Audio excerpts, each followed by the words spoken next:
ഇവിടുത്തെ ഒരു കാര്യം കാണിച്ചു തരാം. ഇതാണ് ഇലക്ട്രിക് പോസ്റ്റ് അമേരിക്കയിലെ. ഇത് തടി കൊണ്ട് ഉണ്ടാക്കിയിരിക്കുന്ന ഒരു പോസ്റ്റ്. ഇതിനകത്ത് ട്രാൻസ്ഫോമർ കണ്ടോ? 3 ട്രാൻസ്ഫോമർ അതിനകത്തുണ്ട്. 3 ട്രാൻസ്ഫോമർ ഉണ്ട്.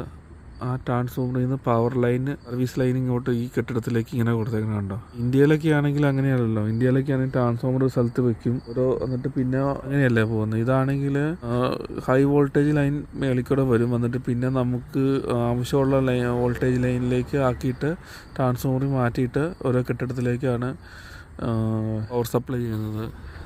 ഇതിൻ്റെ അകത്ത് ഡീറ്റെയിൽസിലേക്ക് എത്തി. 100 kVയുടെ ട്രാൻസ്ഫോമർ. ഇവിടുത്തെ ട്രാൻസ്ഫോമർ പോസ്റ്റിനകത്ത് കുത്തി നിർത്തിയേക്കുക. വീട്ടിലേക്ക് സാധാരണ 110 വോൾട്ടും ആണ്. ന്യൂട്രലും ഫേസുമായിട്ട് 110 വോൾട്ടാണ്. പിന്നെ 2 ഫേസുകൾ തമ്മിലുള്ള വോൾട്ടേജ് 220 ആണ്. അപ്പോൾ സാധാരണ മിക്കവാറും വീടുകളിൽ 2 ഫേസ് ലൈൻ വരാറുണ്ട്. അപ്പോൾ വോൾട്ടേജ് കൂടിയ വേണ്ട ആവശ്യങ്ങൾക്കുള്ളത് 2 ഫേസ് ലൈൻ എടുക്കും. 2 ഫേസുകൾ തമ്മിലുള്ള വോൾട്ടേജ് എടുക്കും.